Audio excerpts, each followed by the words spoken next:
He's one of the most recognizable faces in Canadian sports, and he's not even an athlete. Nav Bhatia is the guy that you see courtside at every single Raptors game. And if you've watched a Raptors game over the last few years, and who hasn't, you've seen Nav Bhatia there. Recognizable with his bright white turban, his exuberance for the Raptors and the game, cheering on the team that he loves so well. We recently had a chance to sit down and talk with Nav Bhatia about his new book, The Heart of a Superfan. It details how he started his love affair with the team, their rise to championship status, and him even getting a ring. But we also talked about the parts of the book where he describes coming to Canada, his journey here, his love affair with this country, despite, well, some pretty harsh experiences when he first arrived. Enjoy the conversation. Thanks so much for the time today. How are you? Thank you. Thank you for having me on. So, let's talk about your love affair with the Raptors. We'll go back in time after that, but you have never missed a Raptors game. You don't leave early, and you're never late, you say. Well, that's true. 29 years, and never been late, and never left a game early. Doesn't matter how the game is going or when, but never left a game early. I'm one of those people that does not like to leave early, and sometimes you're with a group and everyone's saying, oh, let's leave early, let's beat traffic, oh, the game stinks. I hate leaving early. I agree with you. I agree with you. It's disrespectful to leave the game early. It doesn't matter what is happening on the. Well, that's what I wanted to ask you about. This year, really, was it, were there times where you thought, oh, wow, I'm watching a real stinker here. I want to leave. Well, do you leave your kids when they are stinking, when they're not doing well? Do you leave them or you give them more support? That's the time you have to give more support to that team, which is like a family to me, and you have to show more loyalty. You don't be there when you're winning the championship. We have been blessed that we won the championship in short 25 years. There are teams like Indiana and even Denver and Sacramento who have been there for the longest time and had few good stars in their team, but have never been able to win a champion. So we are win a championship. But, we are blessed that we have won the championship and we are in a rebuilding mode. So the team needs the support more than ever. But I'm used to it. I've seen a lot of lows and I've seen highs also during our championship time. So you cherish the high time when you have been already there during the low time, and that's what I do. You have some incredible endorsements on your book. Larry Tannenbaum, one of the key owners. Vince Carter, and I understand you're going to be with Vince Carter when he's inducted into the Hall of Fame. How did you end up being so well known? Were you always sitting courtside, or did that come later? Well, that came later, but I was always very energetic and cheering on my team. And that's when our President Isaiah Thomas at the time noticed me, and one day in 98-99 season just called me down to the middle of the court in Sky Dome and said, you're going to be the face of the team as a super fan.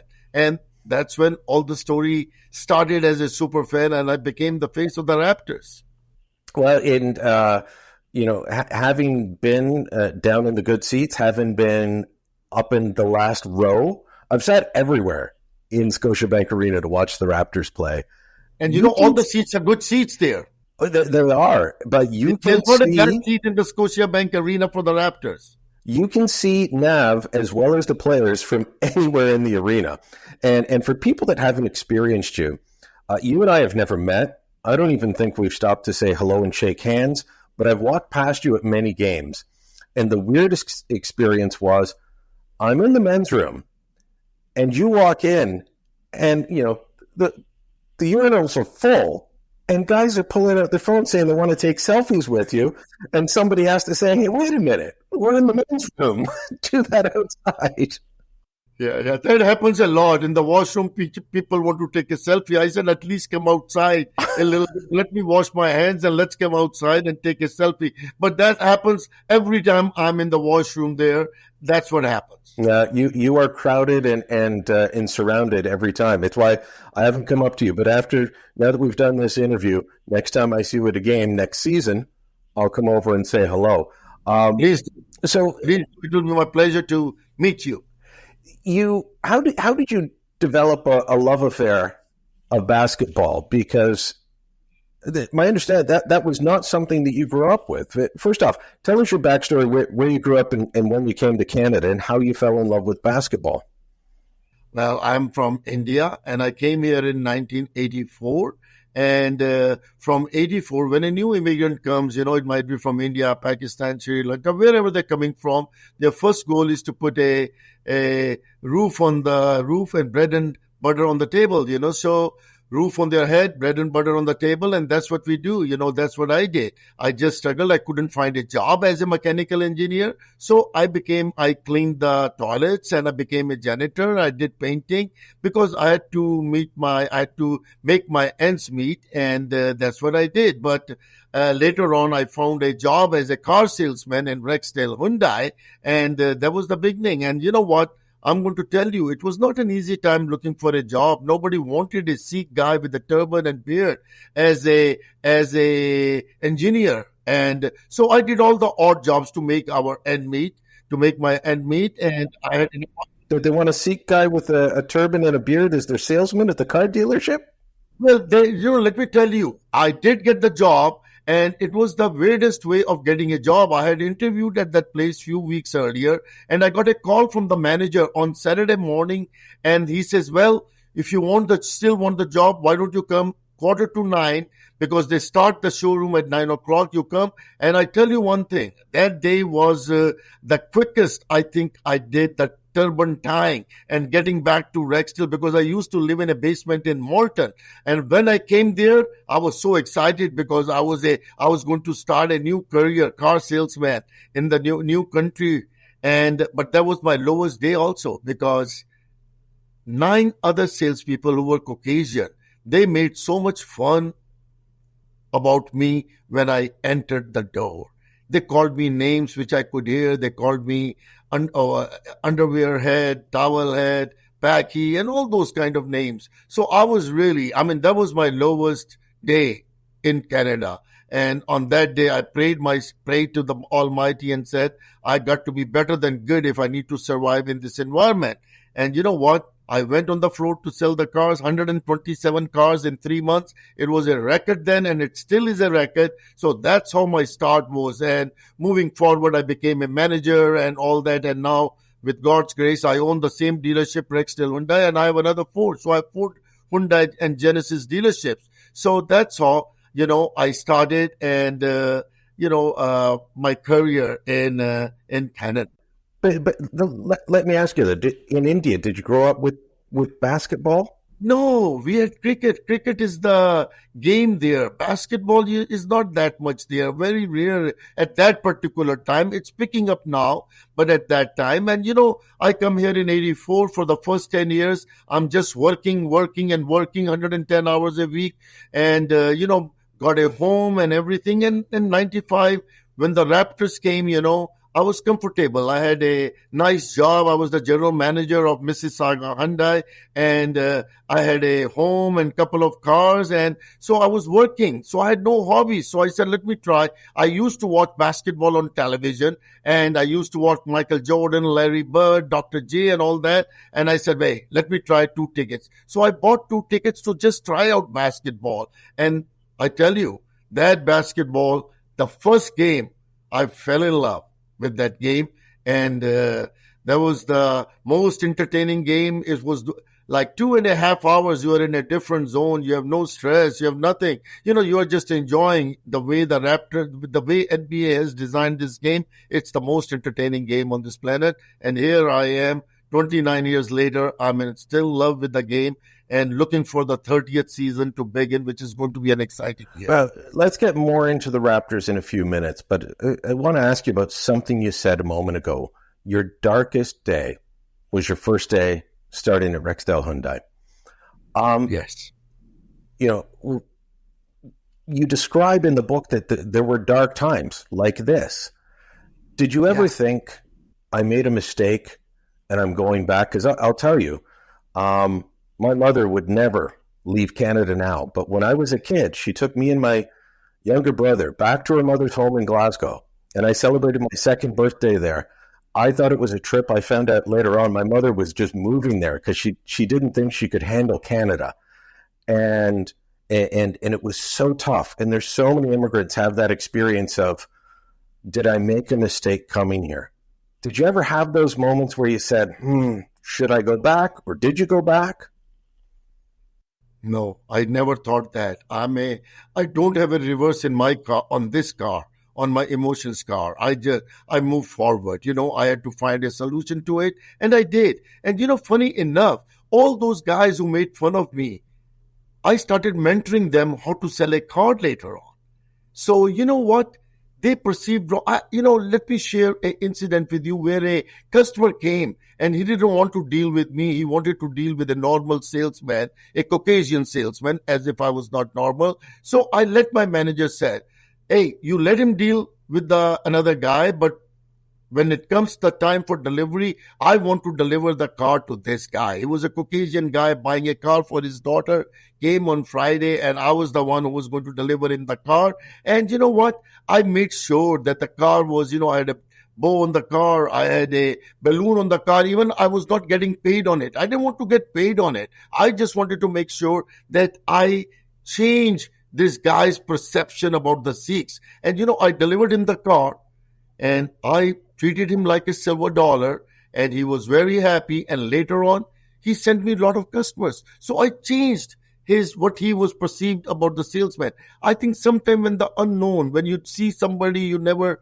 know what's there. He didn't know what is turban, what is beard, what is our religion and faith, but he knew later on, and he sent me a lot of customers. So I changed his perception about the Sikhs. And that's what I've been doing for the last 39 years since I've been in Canada. Very personal question for you here, but having known a lot of Sikhs over the years, I know that at one point in time, and I don't know when it changed, but there used to be a lot more Sikh men. They'd come to Canada and they'd say, okay, well, I'm in Canada now. There's not a lot of people with turbans. There's not a lot of people with beards. I'll blend in. I'll cut my hair. I'll get rid of the turban. I'll shave. Was there pressure to do that? Did you ever think that? Oh, yeah. You know what? A lot of people who came with me migrated at that time in 84. They all told me, now you're not going to survive here unless you shave off. But I had, if you have read my book, you will see I made a commitment to my mother when I was 16 years old. And in 1968, I made a promise to my mother that I won't cut my hair, I won't smoke, and I won't, I will always wear a turban, and I won't drink. And I kept those promises. And actually, that's why this book is dedicated also to my mom, whom I committed that, and my movie, which came earlier 2 years ago, my documentary movie. And that was also a dedication to that. So no, I never thought that. I never thought of cutting hair or all that, but I blended into the mainstream. I'm most blended. I think you have, just like you said, when I'm in the arena, I get every time I go to the game, I take 300 to 400 pictures. I'm so well blended with everybody. Nobody looks at my turban. They all look at the Superfan giving me hugs. The last game, I had a young girl, couple of young girls, Caucasian girls, blonde girls from Newfoundland, and they said, we came here just to see you, and can we hug you? That's what blending is. It's I have to say, immigrants from wherever they come from face challenges. Even if you speak English, you face challenges blending in, acclimatizing to the new culture. But you did face extra challenges because of your appearance, because of the turban, because of the beard, because of the unknown, as you called it. It's a challenge for all, but you did face extra challenges and you overcame them. Yes, I did. I'm very strong inside. My faith tells me to be strong inside, and my parents were strong. So, I could, I think the main thing I was doing was I was always pulled myself out of the comfort zone and go into the unknown, into the uncomfortable zone and blend in there. And that's what every immigrant should do. When you come in, make sure, don't be scared. If your neighbor is a Jamaican or is a Irish guy or whatever, share your culture with them and learn their culture. And because deep inside, I always say 99.999% we are all same inside. And look at that. I mean, you have seen firsthand how much love I get. I mean, in the arena or wherever I go to Tim Horton. I was in the Tim Horton earlier today. I took 6-7 pictures and, people giving me love, trying to buy me coffee and all that. It is remarkable. So you come here and you don't really know basketball, and I'm thinking of my own father. Didn't know hockey when he came to Canada. It was a foreign sport to him. What's this game on ice? He did go ice skating as a kid, but he never played hockey. He didn't know baseball. Became great fans of both of those games while he was still with us. And it was a joy for him to learn them. So have you gotten into hockey before we get back to the Raptors? Have you gotten into hockey or baseball, the Blue Jays? You know what? I understand hockey, but I don't have the time to watch, to go into hockey. Believe me, with watching every basketball game and then watching some on the television, I tell you, if I start watching hockey and baseball, I will be definitely divorced. So far, I have survived a divorce.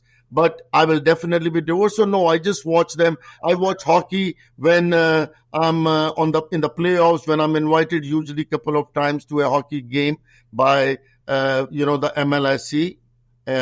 So I go there when when there is a baseball games, in the playoffs. They invite me. The Jays invite me there for a game, so I go there. I love all the sports. I go to the when Mike Pinball invites me for the football, CFL, I go there. So I go, I respect every sports. And I think sport is a very important part of our getting together to be one love, it's very important. So it doesn't matter what sports you are connected to. I think it's important that we have our kids connected through the game of any sports. But for me, it's basketball because I feel it's the most entertaining and the best game on this planet. I had to laugh when you mentioned the divorce part, because more than once, as I've heard you tell your story, I thought, his poor wife. Does she go to many games with you? Do your children go to the games with you? Well, that's a different story. She used to go to few games with me because Iverson was her favorite player. But about 15, 16 years ago, a while back, that something happened. It was my wife has an arthritis, a rheumatoid arthritis, very severe. So she has an artificial, a lot of artificial stainless steel bones in her body with the ankles and the hips and the knees and all that. So one winter time, there was a game in February and it was minus 25 or 28 outside, and she was at the game. And my parking at that time was outside where the CIBC building is now. That's where I used to park, outside in the cold, in the snowy days. So, we were losing by 10, 12 points. And she says, and it was 2-3 minutes left. And she said, now I'm going to go outside to the car and I'll see you in the car. I said, okay. And the game, Lord behold, went to 2 overtimes. And when 45 minutes later, I went to the car, she was frozen. And I told her we won the game and all that. And on that day, she said, you didn't care about me that I was outside. I said, when I'm at the basketball game, I don't think about anything but the game. And on that day, she promised me that she will never come to a game with me. And she kept her promise of not coming to the game with me. But she hasn't divorced you yet. She hasn't divorced. My marriage is hanging by a very thin strings, but it's still there. All right, Nav, we're going to take a quick break. When we come back, I do want to talk to you a bit more about the Raptors, about watching players develop, pinning your hopes on them, and sometimes having the hopes dashed. We'll get into all of that when we come back. I've considered myself a fan of various sports teams over the years. I love to point out that my family was at the founding of Glasgow Celtic Football Club in the 1880s, and my uncle still goes to matches for that game. But being at every single home game ever, That is quite something. So let's go back to your association with the Raptors. You say Isaiah Thomas spots you, says, we're going to make you the face. Did you ever think when that started that you would end up with a championship ring? Oh no, you don't. You just you think that you will one day maybe win a championship and you will be part of the championship parade and all that. But like I said, a lot of teams, they have been there for 40, 50 years and they still have not won a championship. It's very hard to win a championship in any sports, especially in basketball where the competition is so great. So no, but I never thought of that. I was just so feeling high that I'm the face of the NBA through a Raptors, and I was just, high, and I was enjoying myself and all that. And I thought that now everybody knows me and all that. But you know what? I still had speed bumps sort of ethnically even after that, even after I became the Raptors superfan. But no, you never. I knew we will win it, but I didn't know that we'll win the championship that quickly in 25 years because the record shows that there are a lot of teams for such a long time they have never won a championship. So that was 2019. The championship was won. The scene here in Toronto the night of the win was madness. Thankfully, nobody was hurt, but I was out in the streets for part of it, and I thought, wow, this could go sideways very quickly. Thankfully, it did not. There was, a hiccup at the parade with some yahoos off to the side getting involved in a shooting, but that was on the periphery. Luckily, there was no bad news, and it was handled. There was a couple of guys fainted also. A kid got fainted and all that. But overall, with 2.5 million people on the sides of the roads and all that, and the biggest parade ever in the history of any sports, we were blessed and lucky that nothing negative happened. Now, in 2020, I thought the Raptors had a good chance at repeating. Obviously Kawhi left. Kawhi Leonard decided to head home to LA and the Clippers, where he hasn't had the success he's had with the Raptors, but he's back home.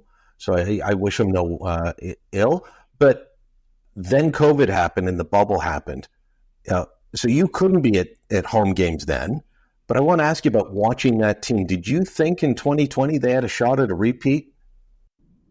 Yeah, well, if Serge, would have kept there, they were trying hard, and Raptors tried very hard to keep Kawhi, at least for another couple of years. They tried they gave him everything, and he would have been the king of Canada rather than of a prince of a city there. But that's what his decision was, and nothing happened with him either, and nothing happened with us either. So sometime we had a very good mix at the time with the team we had at that particular time. That was an amazing team if you think about it. But you know what? That's the past. We are moving forward. We will build up another team like that sooner than later. Are any of the young bunch in the Raptors catching your eye now? I look at players like Malachi Flynn, and I think there's still so much potential there that hasn't been tapped yet. Scotty Barnes obviously doing incredibly well. Grady Dick finding his feet. We have a lot of, let me tell you, we have with Messiah and Bobby Webster being the in charge there at the Raptors. I think we are in good hands with a new coach also, Darko. I believe with the new culture and everything, I think we are going to be good. We have a good foundation in Bonds, and we have a good foundation in Quickly, RJ Barrett. You have a Portal going to be healthy. We had a lot of injuries this year also, And though, every team gets through that, but we had a lot of injuries at the wrong time. But I believe that next year coming, you're going to have a very good season next year. And they're going to, I believe, get some more additions of the players and all that. And, I'm very proud of what Messiah and Bobby Websters have done for the Raptors. And I have a lot of faith in them. And I believe we are going to be back in the good shape starting next year. You are incredibly optimistic all the time, aren't you? I am. I mean, hope is the thing which God wants us to live on.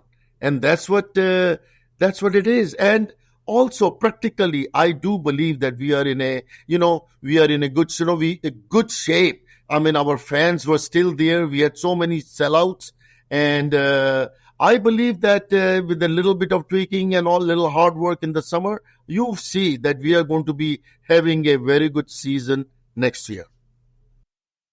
What are your feelings about the way Canada has changed since you came here, since you immigrated in 1984? Are we coming together better? Are we starting to divide again? I sometimes worry about that with people being divided, and we see protests in the streets now. We see people being angry at each other. I think for the most part, our country has been good at bringing together different cultures, but there's cracks there right now. Yeah, well, you know what? Canada doesn't control the political situation outside of their borders, and unfortunately, it takes, people bring the politics of the other places into this beautiful country. I mean, I always say, Canada, if there is a heaven on this earth, it's right here in Canada. And yes, you are right that we might have little cracks and all that. But overall, I tell you one thing, we still live from 1984 to now, which is 40 years ago. I think the things are very good now. People respect and love each other overall. You saw in 2019, 2.5 million people on the street. Did you see all kind of people on the street loving and hugging each other? That was Canada. That's what Canada is. These are all temporary things, and I pray to Almighty that all these things, the war stops and everything will be back to normal. Everybody has to treat people like they want to be treated themselves, and treat with love and respect. And that's what I'm going to just continue telling the people about it. And yes, there are going to be some speed bumps, but that's what life is all about. In other parts of the world, Larry Tannenbaum on the back of your book says that your book will remind you of the power of sports to connect us all. In other parts of the world, that's not always the case. I mentioned the soccer team my family supports. There are pitched battles, angry battles at that. I think we're blessed not to have that in Canada, but what do you think the difference is between how we do it and how they do it in other places? Well, I believe that Canada is very unique. We are the envy of the world overall. That said, yes, we have a lot of still work to be done. Like you said, there are some cracks here and there, but I think we should look at the bigger picture. The world wants to learn from us. If they don't want to, that's up to them. But at least I think in Canada, we are far ahead. Look at our country south of us. What is the divide there? So big, and the divide is going bigger and bigger. That worries me. But because deep inside we are all the same. This politics sometimes pulls us apart, and I think if we go more towards the human line, it will bring us together. Treat everybody like you want to be treated yourself, irrespective of anybody's religion, gender, color, or whatever it is. Treat it, and you will see we're going to become a good society. We're going to become a better country and a better world. Well, Nav, I want to thank you for your time. As I said, you are perhaps the most positive person that I've spoken to, and I don't need a Hyundai now, but when I do, I will come see you. I guess it's, that's right. Anything I can do, but when you meet me next time in the arena, make sure come and let me know, and give me a hug. And always, I'm going to request you, I'm getting older, keep me in your prayers. Will do, and we'll do the selfie outside of the bathroom. Hey, that's right. And we will do that. Maybe we'll do it on the courtside. I'll bring you on the courtside and we'll do a selfie there. How about that? Thank you so much, Nav. Thank you very much. Thank you for having me on. Full Comment is a post-media podcast. My name's Brian Lilly, your host. This episode was produced by Andre Prue with theme music by Bryce Hall. Kevin Libin is the executive producer. Subscribe on Apple Podcasts, Spotify, wherever you get your podcasts, and help us out by giving us a rating, leaving us a review, and telling your friends about us. Thanks for listening. Until next time, I'm Brian Lilly.